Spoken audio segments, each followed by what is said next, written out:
This is an advertisement by BetterHelp. January arrives with a sense of expectation and change. But real change is rarely loud or dramatic. It's noticing what no longer needs to be there. Thoughts you keep turning over even when they're not helping. And when you live with those long enough, they can start to feel normal until you pause and see them more clearly. That's where perspective helps. Not fixing yourself, just creating space to understand what's been weighing you down. Therapy can offer that space, a clearer view of your own patterns and what's worth holding on to. BetterHelp makes starting straightforward. You answer a few questions and they match you with a qualified therapist. If it doesn't feel right, you can switch at any time. Whether you're into New Year's resolutions or not, working to better yourself is something everyone should do. And you don't even need to bulldoze your life to do it. Simply use BetterHelp. BetterHelp makes it easy to get matched online with a qualified therapist. Sign up and get 10% off at betterhelp.com/restishistory. That's betterhelp.com/restishistory.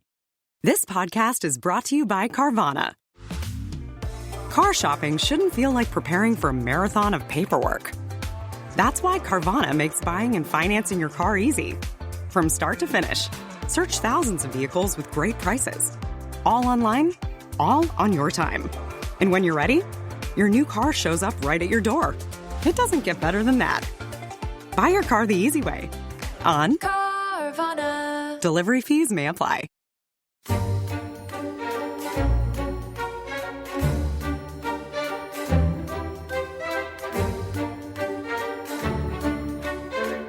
Welcome to The Rest is History. Back in the mists of time when we were mere podcasting novices, when we recorded our very first episode, we hit on the subject of greatness. And today's podcast is about a man we talked about a lot in that first episode without ever really getting into his story. And it is probably the greatest story in all history. It is, of course, Alexander the Great. Tom Holland, there's probably no greater character, no better story, no more glamour and excitement and romance than in the life of Alexander. Is there? It's a great story. I thought it was really interesting, and I was surprised that when I put the note up on Twitter saying we were going to do Alexander the Great, the response was absolutely overwhelming. I don't think we've ever had as many replies or questions, have we? I don't think we had more questions even for Hitler than we did for Alexander. And Sam, so he's a heroic kind of backroom boy who he was basically ploughing through hundreds of questions in order to try and whittle them down a little bit. Well, I was reassured, and I'll tell you why, was because I went to this fantastic literary festival held at Patrick Leigh Fermor's house on the shore of the Peloponnese. And there was a kind of parlour game type thing in the evening where we all had to make an argument for who was the greatest Greek. And obviously I chose Alexander the Great because he's great. And I thought, I'm just going to, of course, I'm going to walk this. And Bethany Hughes chose Helen of Troy, and we came joint bottom. Oh, no. Yeah. Oh, my God. Who won? Aristophanes, because he would have opposed Brexit. That's that's such an indictment of that whole occasion. So that may reflect the fact that I made a terrible case for him, and I think I did rather. But I think it also reflects a kind of tension in attitudes towards Alexander now that we actually discussed in our very first. Right. He is obviously, I mean, he's a great figure. He's the essence of greatness. He's the first person to be called great. That's the whole point of him. But there's a slight ambivalence now towards him that perhaps wasn't there earlier. So there was this whole kind of the heyday of the British Empire. There was this idea that he was selflessly conquering the world for the good of the subject people, which obviously went down rather well. And now that kind of attitude is viewed with a certain degree of askance. It's a tremendous adventure story, isn't it? I think you've got a question from Stephen Clark. Is that right? Right. Sorry, I'm just queuing you up. Yeah. I don't know what you're talking about. Oh, yes, so I do. Yes. So a question from Stephen Clark, a friend of the show. Yeah, great man in his own right. A friend of Dominic. I mean, this is a shameful question. It's the top question that Sam chose of all the questions. It is. You put it at the top of the sheet. Oh, God. I'm losing the will to live. Why did Dominic choose Alexander the Great as one of his Adventures in Time series? So, Dominic, Adventures in Time. This is your series of children's books. You did an earlier one on Henry VIII, on the Second World War. You've got one on the First World War, which is why we're going to be doing Remembrance Sunday as our next episode. Complete coincidence. It's a massive coincidence. And you've chosen Alexander the Great. What story did you have to miss out or severely edit to ensure your book about Alexander is appropriate for children? Funnily enough, I don't think I really did have to miss any stories out. Did you miss out Bagoas? Bagoas actually has been massively inflated. So Bagoas is the Persian eunuch that he supposedly has an affair with. One of the top eunuchs who appeared in our... He was one of our top eunuchs. Bagoas's yeah. appearance in the sources are slight at best. I mean, so did you leave him out? Fleeting. So I think I pretty much... No, there's one fleeting mention of him that when I'm talking about Alexander adopting Persian customs, that he's got a great friend called Bagoas. That's nice. But a great pal. But no, I think, why did I choose it? Well, why are we doing it on this podcast and why are we going to give it 2 episodes? I mean, the answer is because it is probably the single most exciting story in all history. I think the only one that would really compare would be the arrival of the Persian invasion of Greece. I would not say that, and not even Watergate, or indeed the Jeremy Thorpe scandal. I would say it's probably the arrival of the conquistadors in the New World. For the sheer kind of drama, almost science fiction level drama. I mean, the idea that Alexander, he fights his first major battle when he's 18. When he's 20, he's king. He leads his men for a decade on this unbelievably strange and exacting journey where they go to places that they could barely imagine. They're climbing these mountains. They see the pyramids. They travel for, I think, historians have worked out, they keep going for about 22,000 miles. And they just keep going. And at the end, he thinks he's going to get to the end of the earth. I mean, it's an incredible story. And in the course of it, he defeats the world's biggest and richest empire. He becomes king of kings. He enters unchallenged, the greatest city on earth. He thinks he's a god. I mean, what's not to like? It's just a tremendous, tremendous quest narrative. And I think it's one of those stories that you read about it as a child and it gets you into history. Absolutely. For life. And then I think you slightly put it away, don't you? Because you sort of are a bit... It's the kind of story, I think, that teenagers and people in their 20s put away because they're a bit embarrassed by it. They don't want to do a seminar on it. And then they come back to it later on and they're like, damn, it's a good story. So I think lots of... we've talked about this before, and lots of people, myself included, kind of get into history, and perhaps particularly ancient history, through the mythology, Greek mythology. Yeah. And you read the Trojan War and all that kind of stuff. And then you want a sequel. And in a way, Alexander is the sequel. And he's a sequel, I think, for 2 reasons. Partly because he consciously models himself on Achilles. So he claims to be descended from Achilles and from Heracles, 2 great heroes. So ultimately, he's the descendant of Zeus. So he's wired into that world of mythology.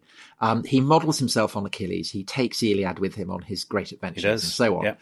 But I think also it's because actually the story of Alexander the Great is...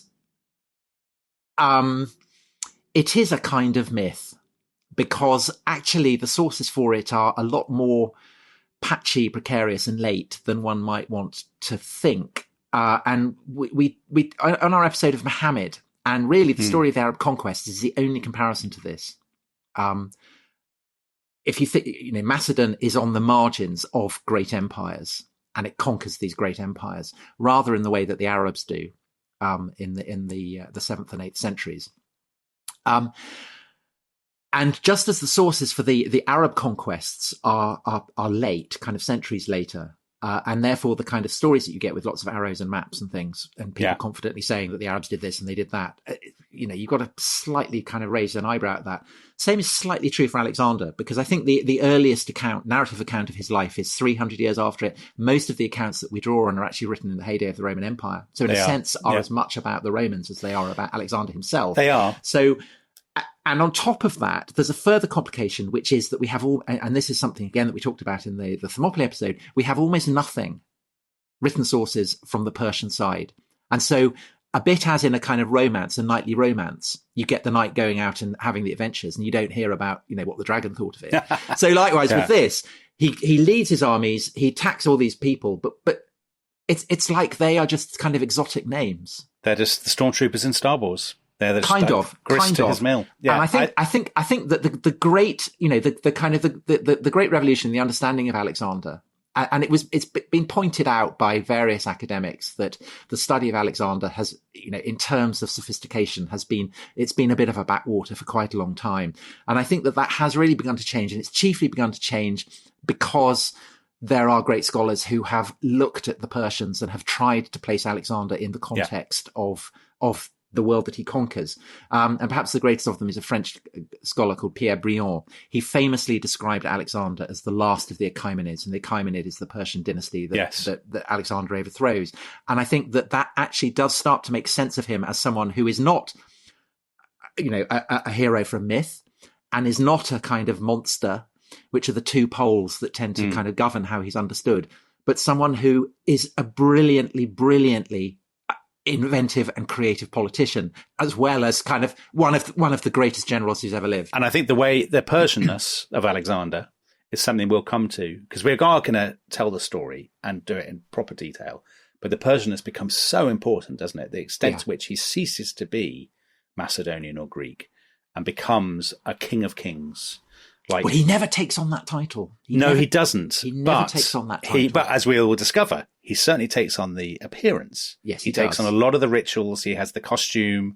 He has the wife. He has the eunuchs. Because he recognises that that's the only way. Well, come on. We're leaping ahead. Yes, we are. Let's tell the story. This is arguably the most exciting story in all history, so we should really do it justice. So let's start with where he comes from. So he comes from the Kingdom of Macedon or Macedonia. And Amy Mantravadi has a question. She says, who gets to claim him, Greece or Macedonia, or North Macedonia as it's now called? Well, Tom, you and I have recorded a documentary about this before, haven't we? We have. Well, I think that, so there's a huge argument, isn't there, in Greece and in the former Yugoslav Republic of Macedonia about who Alexander belongs to. And it's an insane argument because he doesn't belong to either of them, because... But I think they both have every right to claim him. You claim whoever you like. They do. But in the context of the 4th century, when Alexander is born, is Macedonia Greek? This is a question that is kind of contested and debated. And basically, I think Macedonia is Greek because the Macedonian kings are able to compete at the Olympic Games. Yeah, and they speak a version. Essentially, they speak a kind of dialect of Greek. Now, other Greeks do mock them. So Demosthenes in Athens, who's a great rival of the Macedonians and hates the Macedonians, he says they're not even proper Greeks. They live like dogs.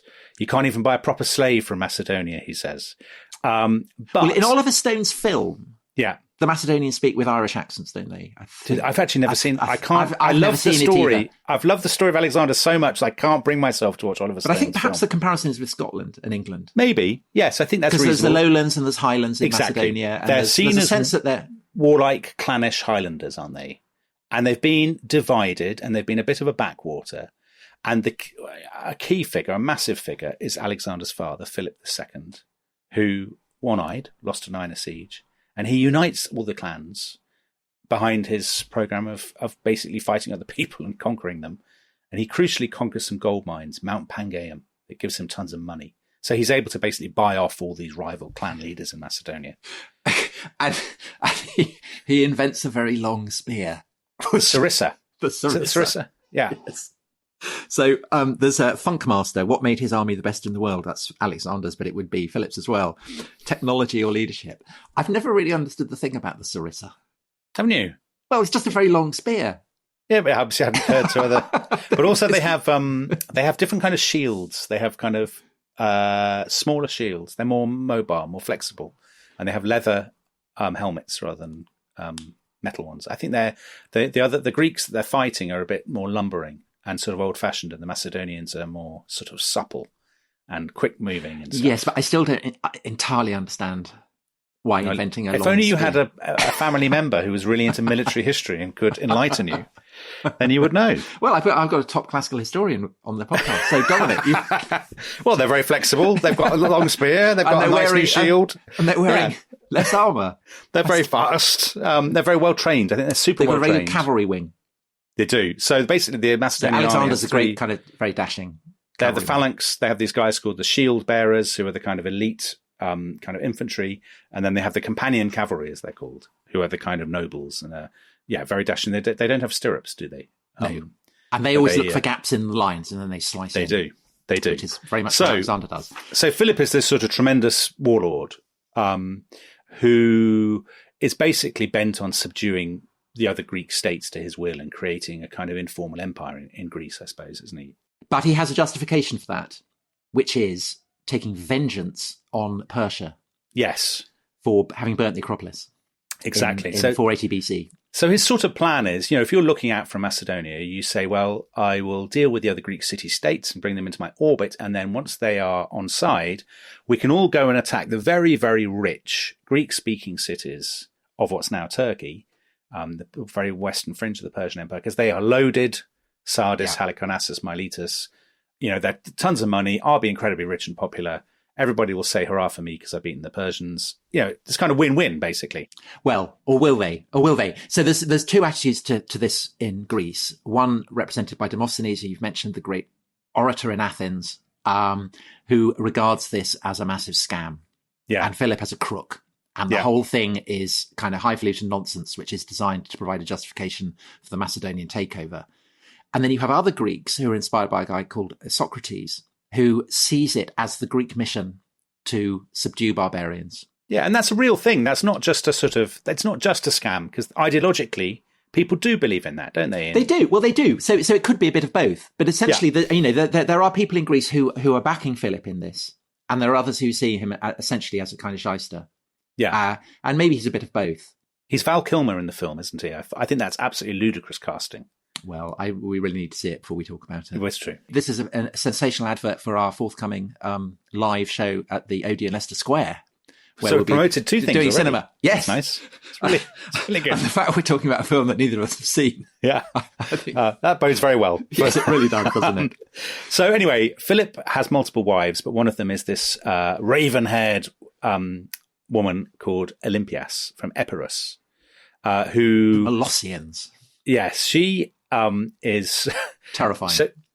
There's a lot of stuff going on with sorcery and with snakes with her that other other Greeks find a bit disconcerting. So it's claimed, she spends all her time with these sort of necromancers fiddling with snakes, and she takes the snakes to bed, which other Greeks say is poor form.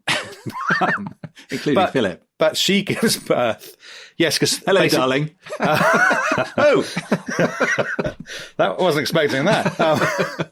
So she gives birth, anyway, in, what is it, 356, exactly, 356. To Alexander, which means Alexandros, defender of the people, I think it means. And, yeah, he famously... Now, his education is really important because it's part of his sort of mystique and his romance, isn't it? That he's brought up with a load of lads. Yeah. Basically, a sort of boarding school. Yes. And they're all great chums. Yeah. And very good chums. Very good chums. And these are the chums who will accompany him on the It's like the Billy Bunter stories or something. And his chief chum is a chap called Hephaestion. Yeah, Patroclus to his Achilles. They really fancy themselves, don't they, as the sort of reincarnation of these heroes of old. And who does Philip get to be his tutor? He gets Aristotle. He gets the top philosopher of the day. So that tells you how rich Philip is, I think.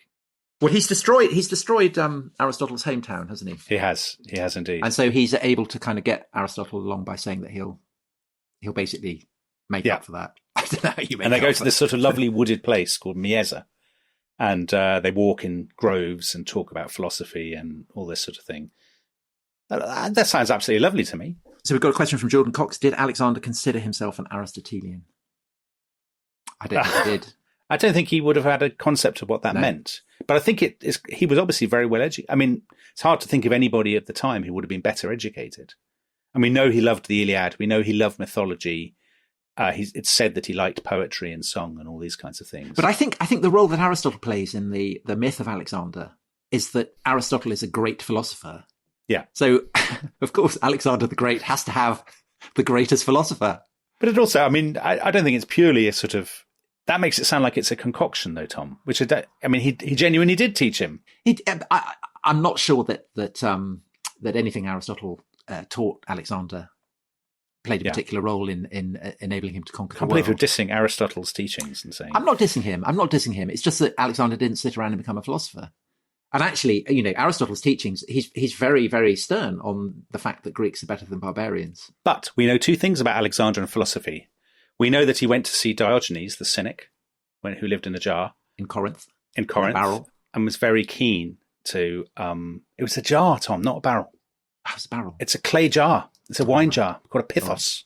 Okay. I'm so glad I've been able to instruct you about some Greek, which I can't speak any word of Greek other than good morning, thank you, so on. Anyway, I've got the jar in. And then when they're in India, he goes to see some philosophers, some naked philosophers, and he takes one of them with him, a man called Calanus. The gymnosophists. Yeah, the gymnosophists, exactly. So Alexander, he loved a bit of philosophy. But Diogenes was very rude to him.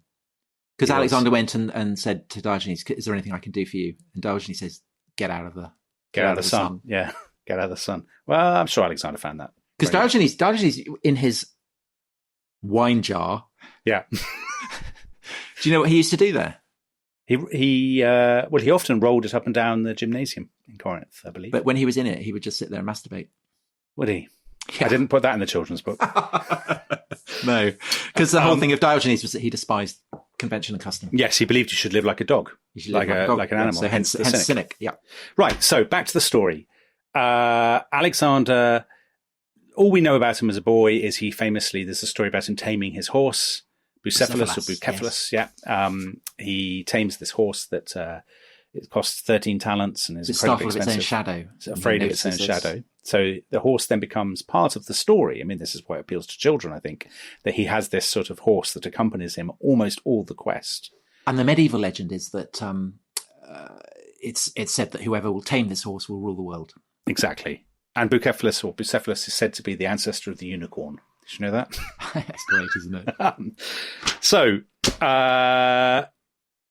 all his youth, Alexander's youth, Philip is fighting the other Greeks. And he basically, there's a battle at Chaeronea, I think. Yes, outside Thebes. Yeah, where they smash the Thebans, the sacred band of the Thebans, kind of once and for all, don't they? Well, and Athens. So Thebes and Athens have been old enemies, but they sign up to face the Macedonian threat.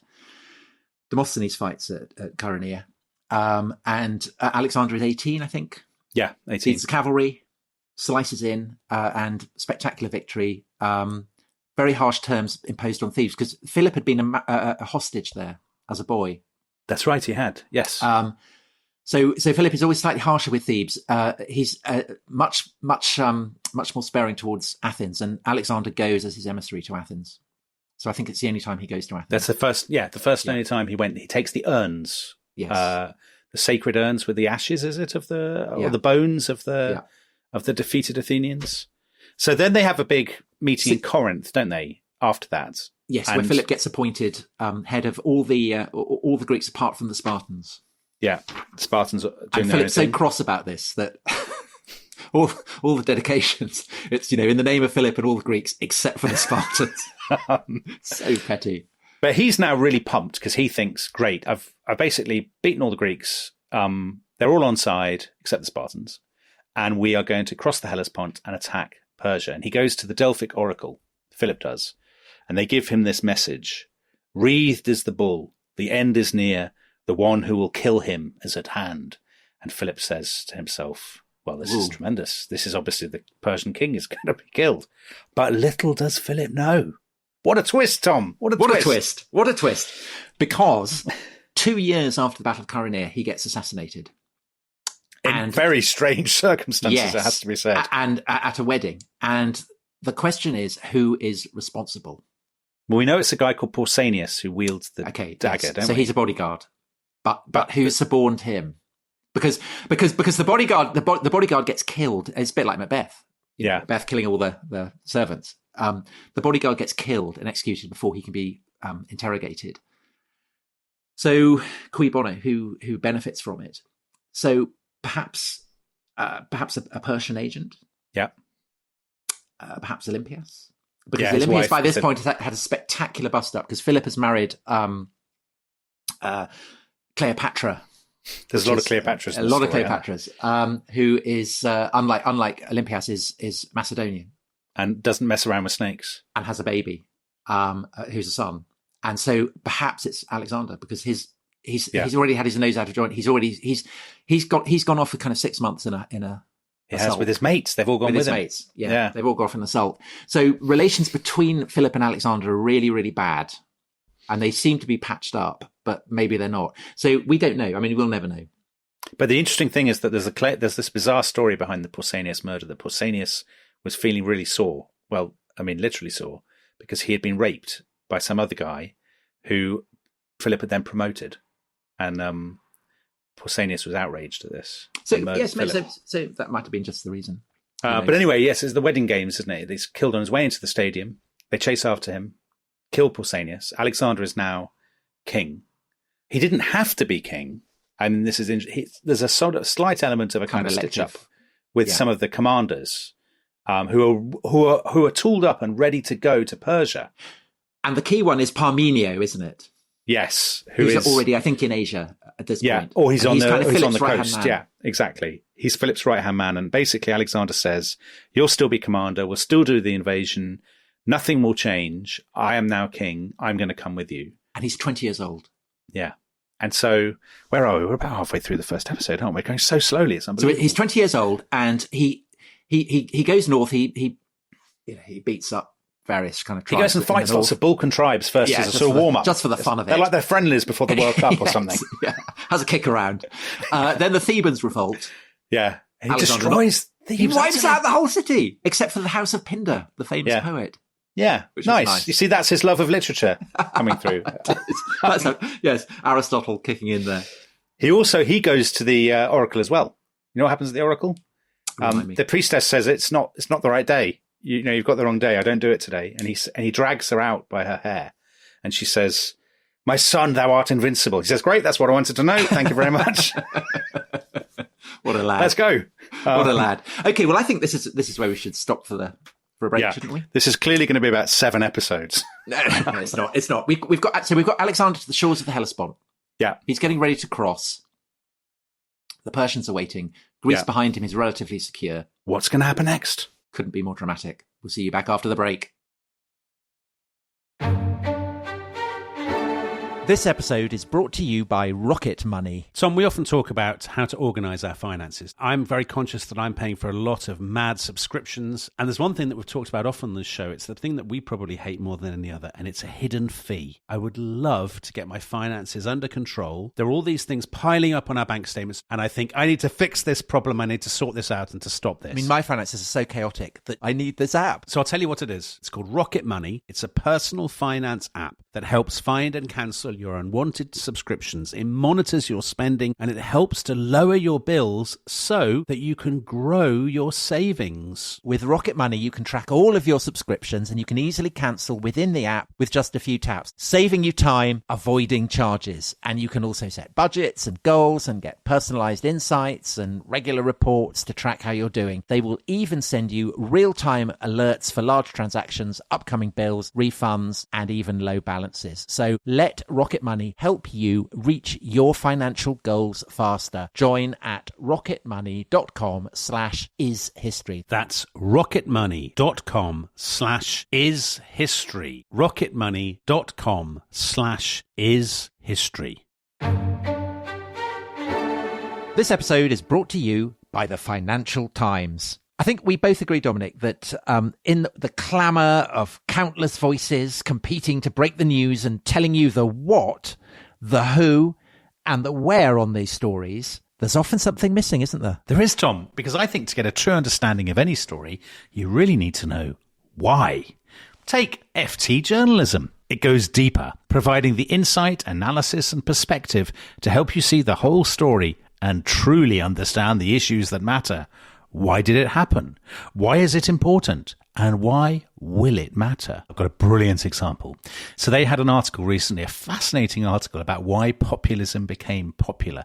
And this Financial Times article absolutely delved into that. It was so interesting. And does it nail it? Yeah, it nailed it. Absolutely nailed it. And it really made me look at populism in a new light. Well, if you're interested in the why, we have good news. Yes, listeners to The Rest is History can save more than 40% on an annual digital subscription to the Financial Times by visiting ft.com/history. For the why, Financial Times. welcome back to The Rest is History. And before we get back to Alexander, I just want to mention a special offer for Rest is History listeners that we've got from the people at Unheard, UNHERD. And Dominic, Unheard, a very fine online magazine. Very fine. Very fine. Tom, I'm loving this because this is actually about the fifth take that you've done because you kept mispronouncing yourself, Alexander, everything. So I'll do the rest of I'll do some of the talking anyway. Unheard, it's an online magazine, so they say, that aims to put today's events in the context of broader history and philosophy. And I say so they say, but actually we have both written for Unheard, as some listeners will know. They aim to push back against herd mentality and publish independent thinkers. Do you try to do that, Tom? Is that what you're doing when you're writing for Unheard? Yes, every time. And I like to think that I have pushed back against herd mentality and good for you. Independence. Well done. So I could give an example of that. We're writing about Alexander. We're just like a job interview. Today. Give me an example of your. I know. I'm passionate. I'd say I'm passionate about pushing back against herd mentality. And as evidence for that, I would offer an example of a counterfactual piece that I wrote about what would have happened had the Persians conquered Greece. Oh, very apt. And it was. Yes, very apt. And it was, I mentioned Livy, the Roman historian, talking about what would have happened if Alexander had invaded Italy. Oh, good for you. I've also written for Unheard, and I love pushing back against herd mentality. Are you passionate about that? I'm probably not as passionate as you, but sometimes I like to go with the herd, just out of fear. Oh. And cowardice. No, you don't. No, I'm joking. Of course you're I don't. joking. Of course I don't. I'm just being self-deprecating. And to be serious, Dominic. Yeah. One of the things about Unheard is that they publish kind of 3 or 4 articles every day. They do. And there is always, at least 1 or 2 that makes you see things in a completely different way. So there was an example last week about India, a piece about India and the challenge of looking at its history through the lens of victimhood. I remember it well. It was a jolly good article. I thought it was very interesting. So the good news for our listeners, there's tremendous news, isn't there? Great news. Absolutely. There's a special offer. It's the first 3 months free. It's normally £1 a week. And if you don't like it, if you don't like pushing back wouldn't you like mentality, you're part of the herd. Yes, you're part of the herd, then you can unsubscribe. So that is unheard.com/rest. And Unheard is UNHERD. So unheard.com/rest. Yeah, don't be part of the herd. Be part of the unheard. The unheard herd.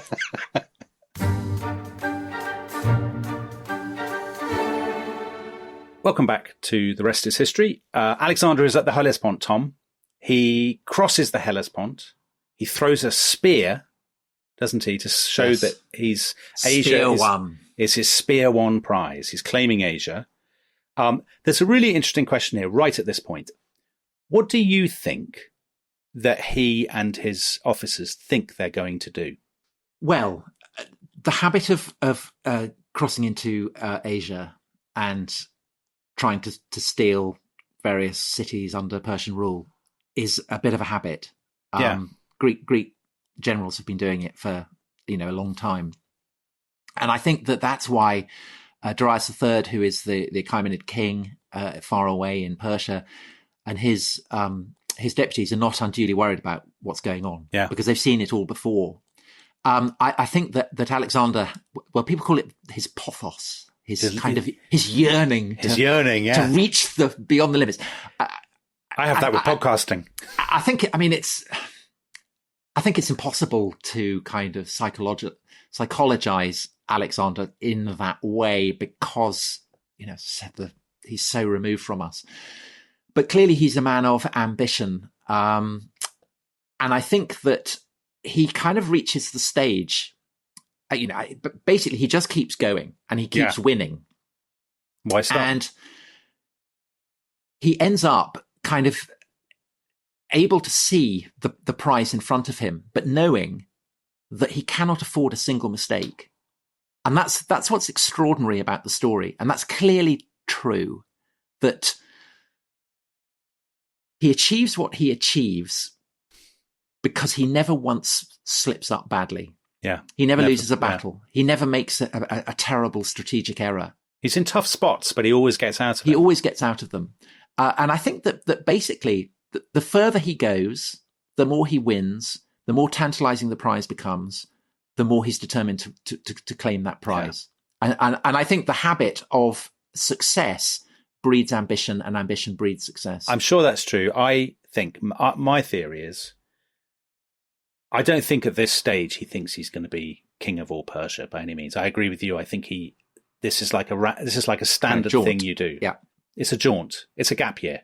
And I think all his men, I mean, you can sort of tell that by when they get cross with him at the very end of the quest, because I think at this stage they think, this is great. We'll go for like a couple of years, take these very rich cities. I'll come back absolutely loaded and be able to buy like a massive farm and, loads of land, and I'll be laughing. If you'd said to them then, you'll be gone for 10 years. And you're going to end up in India. You're going to end up in India. They'd have said, thanks, but no thanks. Let the guy down the road go. So anyway, they cross over, don't they? And he does this hilarious thing when they go to the tomb of the grave of Achilles, and he takes off all his clothes, pours oil over himself, and runs around the tomb again and again. Is that kind of standard behaviour? You know more about the Greek world. It's fair. I mean, as we say, it's a lad's tour. What happens on tour stays on tour. I guess so. Anyway, so but it's not just running around naked, is it? He also has a Persian enemy to defeat. He does. So, but this is he does at the Battle of the River Granicus. He does, but you said that Darius doesn't take this terribly seriously. I'm sure I absolutely agree with you, because at first, he doesn't go himself. There's a guy called Memnon of Rhodes who is the Persian. So he's a Greek. So it just tells you actually. Mercenary. Yeah. Greek mercenary. The Persians have got tons of Greek mercenaries. Memnon of Rhodes says to the Persians, Alexander has Greek contingents as well, but there's a slight sense that they're hostages as much as they're allies. Yeah. So Memnon says to the Persians, listen, just retreat, scorched earth. He'll take some stuff and then he'll go away. And they refuse to do that. They say, no, we'll face him. So they arrive at this river, the Granicus. And now here's where your sources are interesting, because Parmenion, so Alexander's commander, in some versions he says, let's wait till the morning, let's not attack. And in other versions, Alexander says to him, no, I will attack, I'm Alexander, I should attack them straight away. And which you pick as a historian basically just depends on how you see Alexander. Do you see him as calculating, or do you see him as impulsive? No guarantee that either of them are right. No, that's true. That's the nature. I mean, that's the thing. That's the problem. Yeah. Anyway, let's go with the best version. They charge straight across the river, and they basically just wipe the floor. Alexander is almost killed, but he's rescued by Black Clytus, right? Who is the brother of his old nanny, Lanike. Yes. So this is important for later. It is important. When we get to episode 27 of this Alexander quest, you will need to remember that detail. Right. So I think we need to slightly speed things up. So Alexander beats the Persians at the River Granicus. He then kind of charges down. He takes all those rich cities. Now, even at that point, I think that's the first point at which you could say he could stop. He's got that coastline, but he thinks, no, I'll keep going. Why would I stop? The Persians are nowhere to be seen. So I'll just kind of keep going. He goes to a place called Gordium, and he cuts the Gordian knot. That's a famous knot. Yes. Yeah, the only town in the world with a famous knot, I think. Well, except that he ruins it by cutting it. You know who tied that knot, Tom? It was Heracles, wasn't it? No, Midas, King Midas. Midas. Of gold fame and ass's ears. So Midas had ridden into Gordium with his father Gordias, who became king, and they tied up the cart and this great knot, and whoever cuts the knot, whoever unties the knot will become Lord of all Asia. And Alexander stands there and everyone's staring at him. He sets himself a very high, yes. Because he's going to look like a fool if he can't. On Instagram. Tie this knot. People are standing with their phones, boys, And so eventually he just takes out his sword and cuts it. Hurrah! He's cut the Gordian knot. Hence the expression. Yeah. And so that proves he's going to conquer Asia. Right. And so it happens. So he heads down towards the kind of if you think the right angle between what's now Turkey and Syria. Yeah, that's it. Yeah. And he meets with Darius. He by this point has basically thought, need to sort this out. But he's come with a massive army. And he's brought his family. Yeah, he's brought his wife. And, he's brought his mum. You're right, Sysigambis. He's brought his mum. That's madness. Anyway, well, that just shows how little he what he thinks of Alexander. He just thinks this is some crazy, the Macedonians are primitive. Some barbarian raiding party will smash them up. I'll look really good. And he's trapped Alexander. He's come behind him through the mountains and got him trapped between the mountains. Which is what the Persians always do. Typical absolute Persian masters of mountain warfare.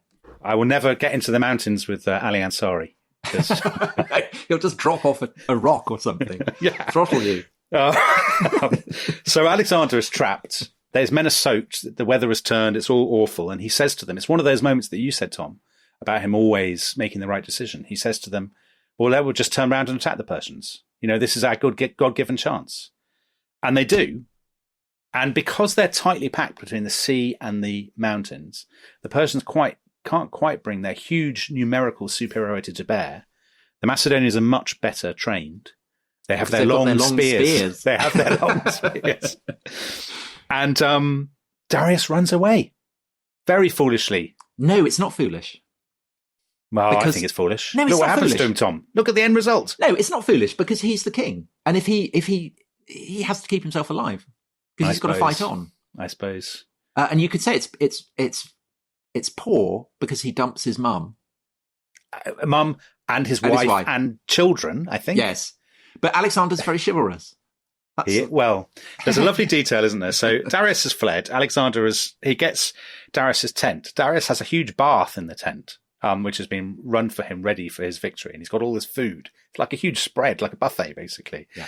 And one of Alexander's bodyguards, I think a guy called Leonatus, comes to him and says, Darius has left his mum and his wife and kids, and they're making a terrible hullabaloo, all weeping and wailing. Can you come and calm them down? And Alexander comes with his great chum, Hephaestion, and who's taller than he is. And Darius's mum drops at Hephaestion's feet and says, "Oh, you're such a great fellow. Please look after us."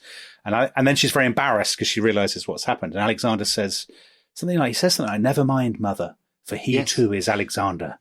Yes. And people think, what's going on there? And all of this definitely really happened. Anyway, so Darius's mum, according to the story, is now Team Alexander. Yeah, and his wife, and he treats them all very nicely, doesn't he? He's very chivalrously.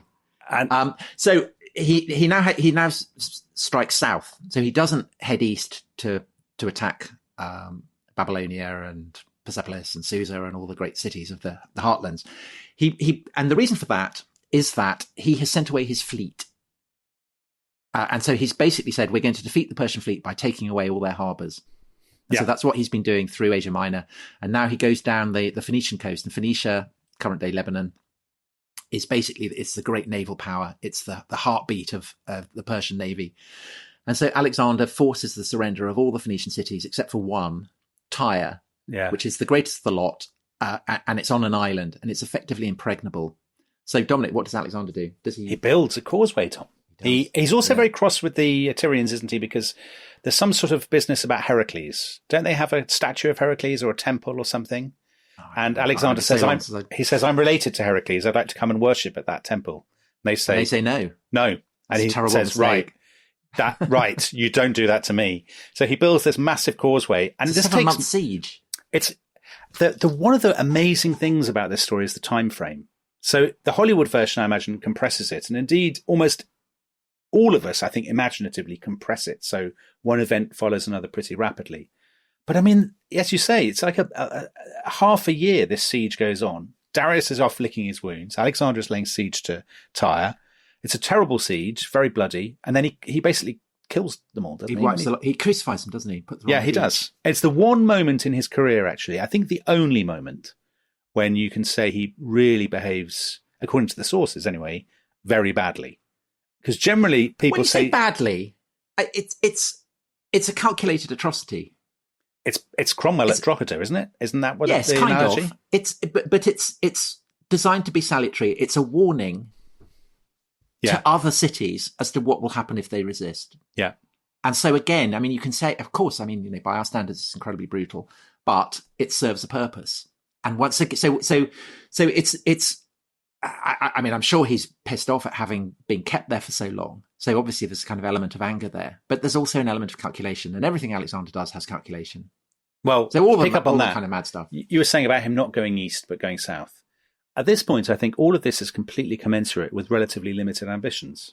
So if you were just doing a raid to get those very rich cities in Asia Minor that had subsequently become something a bit bigger, you would kind of turn south because you would say, why don't I secure the Mediterranean?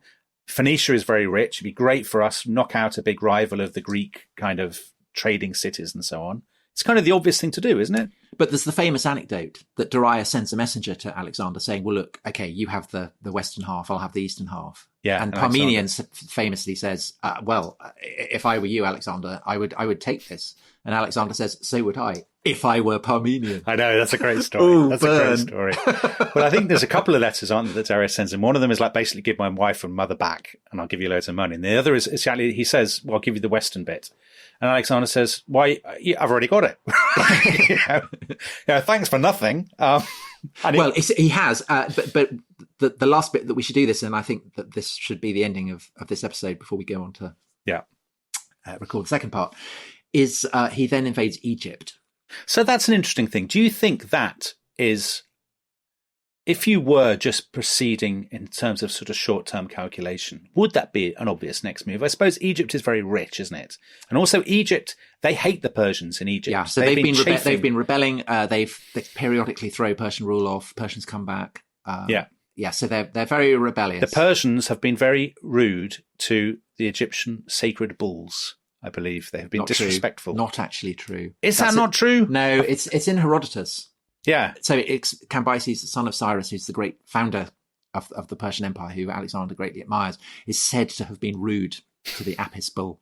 I believe it. But this seems to be Egyptian propaganda. I think it's true, because isn't it notable that when Alexander pitches up in Memphis, he makes a great play of being very respectful to this bull. Yeah, but in that, he's behaving as the Persians do.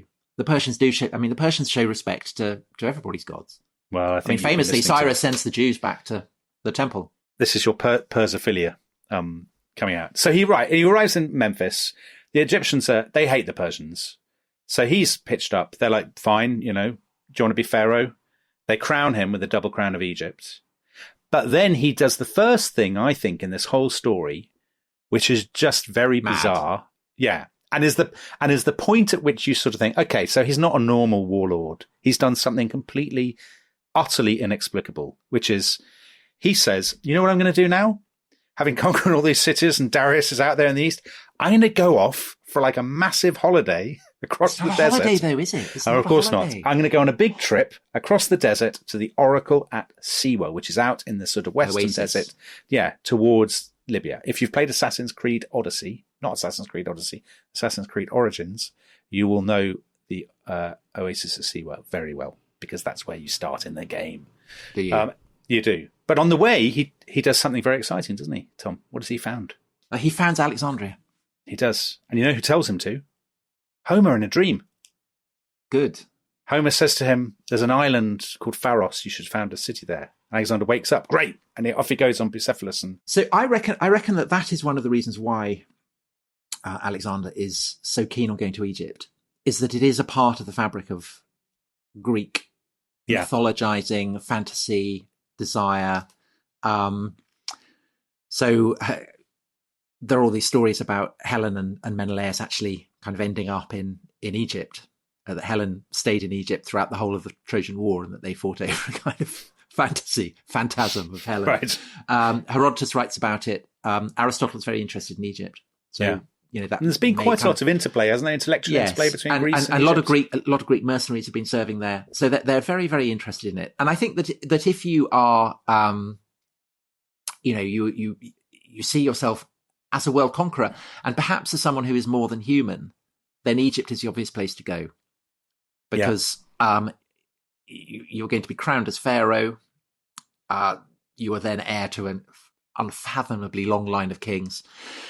And if you go to Siwa, which is the oracle to Amun, king of the gods, who the Greeks equate with Zeus, who is Alexander's ultimate ancestor, then you can see why Alexander might think that Ammon, Zeus, would look on him with favour.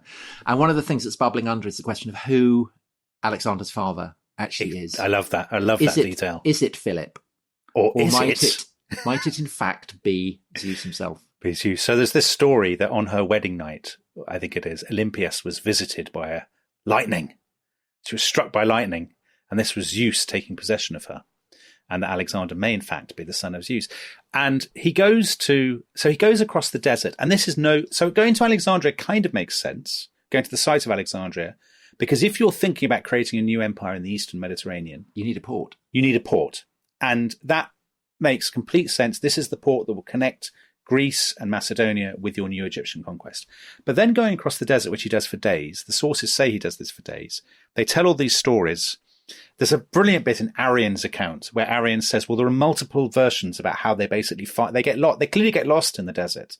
He's gone with quite a small group of the key mates, his old mates from boarding school. And Arrian says there are various different accounts about how they actually found the oasis, but the one I go with is the one by Ptolemy, who was one of his great chums, who becomes Pharaoh of Egypt himself. He says, because Ptolemy is a king and can therefore be trusted. And he says, Ptolemy says that they were shown to the oasis by some talking snakes. So that must be true, because a king wouldn't lie. So I don't think there's any reason, Tom, for us to doubt No, that they're shown to the oasis by the talking snakes. They pitch up. Now, the Oracle of Ammon, the Ammon is a really interesting god because he's got horns, hasn't he? He's got the horns of a ram. Yeah. And these are important because they will, again, remember these horns of a ram, guys. Yeah, they'll come back. We'll come back to them. So Alexander goes on his own into the temple. The others all lurk on the steps or something, having a drink and comparing sunburn. Yeah. this bloody hell. Yeah. I think at this point, some of them might reasonably be saying this trip has not quite turned out as I expected. As stag do's go, this is talking snakes. I like your Bullingdon impersonation is it's worth doing the subject for that alone. Yeah, it is. But the Oracle Ammon is a very peculiar oracle.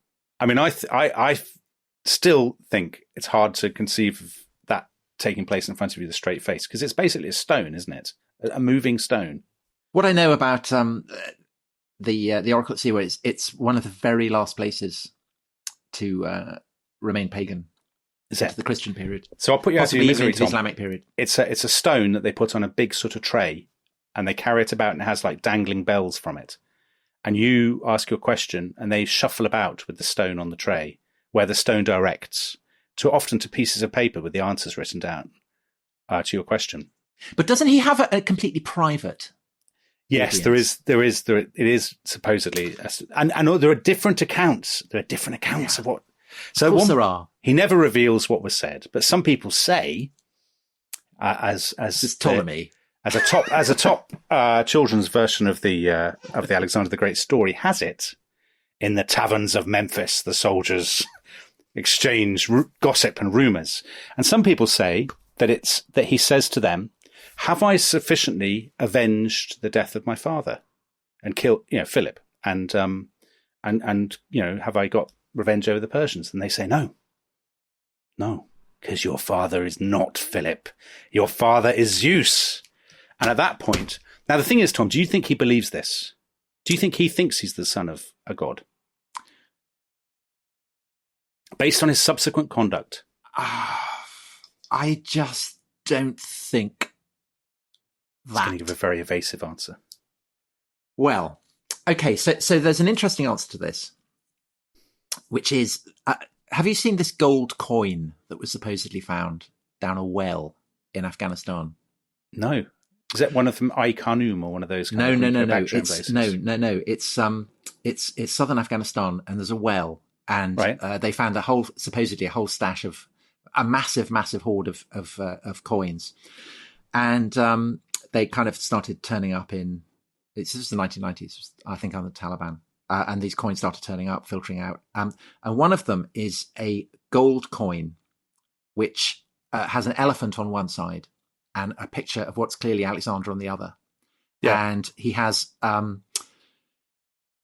kind of elephant hood, a hood made of a scalped elephant. And he has the horns of Ammon. Mm. And it seems likely because there are also a whole series of coins which were definitely minted in Alexander's lifetime, showing elephants for reasons that we'll come to in due course when Alexander invades India. And so the thesis is that this is a coin that dates. It's the only thing that dates from his lifetime. Because there are subsequent coins with him with ram's horns, aren't there? Which are minted by Ptolemy, as in Mr. Snake. And Ptolemy has his own interest in branding Alexander as a god. Yeah, of course, because the Egyptians think of pharaohs as gods. Well, because right? Alexander, yes, but Alexander's body ends up in Egypt. So Ptolemy has a kind of massive interest in saying, "I have the body of a god." Yeah. So that, and as you can tell from the talking snake stuff, quite a lot of these stories are not entirely reliable. Yeah, don't tell me you're going to diss Ptolemy's reliability. No, so I think it, to that extent it's difficult to know. But if this coin is genuine, then that would suggest, and it's minted in Alexander's lifetime, then that would suggest that it is coming from Alexander himself. That still doesn't mean that Alexander does necessarily believe it. I mean, it might be for propagandistic purposes. Yeah. Don't know.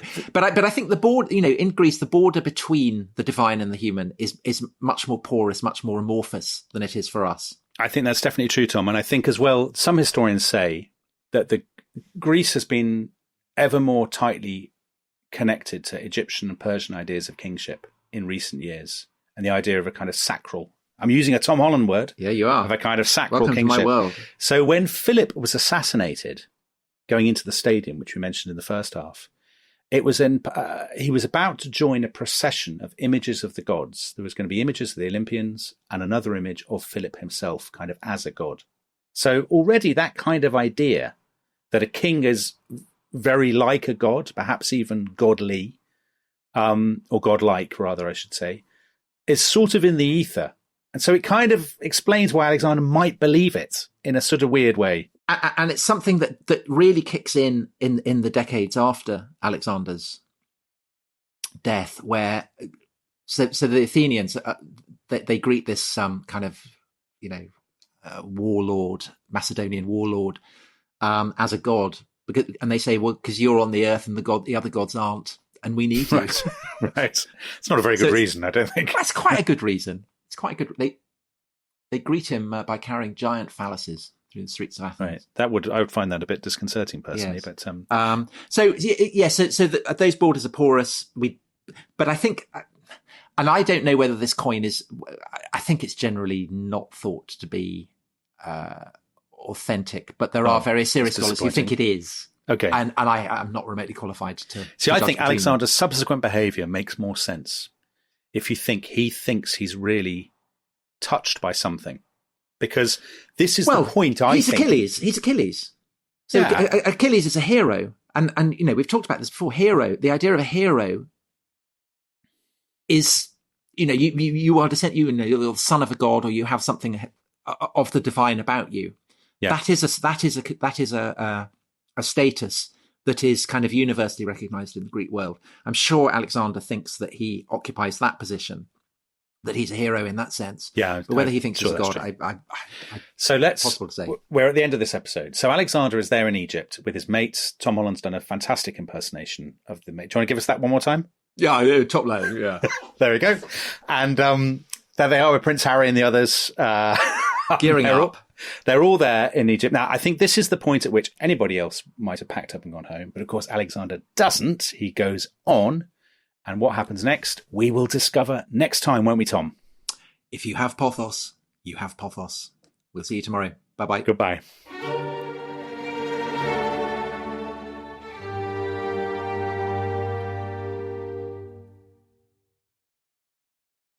Thanks for listening to The Rest is History. For bonus episodes, early access, ad-free listening, and access to our chat community, please sign up at restishistorypod.com. That's restishistorypod.com.